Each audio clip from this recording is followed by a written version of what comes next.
दिनै जोङो दुलाराय बर' फरायसा आफादा जोंनि बड'लेण्ड सोमावसारनायनि गिबि मुंख्लं बिथां सुजित नार्जारिनि आंगो बिफा मंगलसिं नार्जारि बिथाङा दिनैहाय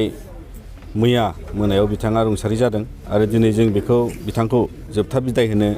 जों बिथांनि न'आव सिथ्लायाव जों फैदों आरो जोंहा माहारियारि आफाद आरो बिथांनि आंगो फिसाला जाय माहारिनि गिबि मुंख्लं बर'नि बड'लेण्डनि सोमावसारनायाव जों एबसुनिफ्राय बिथांनि न'खरनिसिम आरो माहारिनि जानानै गोथौयै जों दुखु मोननाय फोरमायो आरो दिनै बिथांनि जिउआ सोरगोआव आलो गोजोननि जायगा मोनगोन जों बिनि मिजिंजों आर'ज गाबो आरो बेखायनो दिनै दुलाराय बर' फरायसा आफादा जोङो गासै जोंनि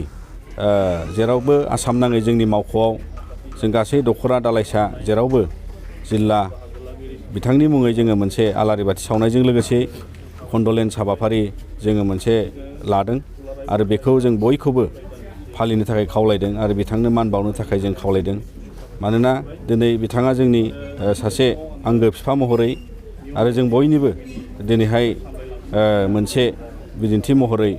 मानगोनां सुजित नार्जारि मुंख्लंनि मुङै बिथाङा दिनैसिम जोंखौहाय फिसालाखौ गोसोखांनायजों लोगोसे जों बिथांखौ लाफानानै गोबां बिथांनि मुङै हाबाफारियाव बिथाङा जोंजों बाहागो जायोमोन नाथाय दिनै जों न'खरनि आंगो गावनिनो बिफा हिसाबै बिथाङा दिनै जोंनिफ्राय आनज्रायलांबाय दा बेनिखायनो जोङो बिथांनि जि न'खर आरो लोगोसेयै फैबाय थानाय समाव सारादु जागोन बे गासैखौबो दुलाराय बर' फरायसा आफादा न'खरजों लोगो नांनानै सावरायनानै जोङो मदद खालामलांगोन होननानैबो जोङो दिनै बुंनानै लायो आरो बेखौनो जों दुलाराय बर' फरायसा आफादनिफ्राय दिनैनि समाव जाहाथे बयबो बे दुखुनि समाव जोंनि मावथिजों लोगोसेयै खाथिनि आइ आफा बिदा फंबायमोनहाबो बेयाव बाहागो जानानै बिथांखौ मान बावो।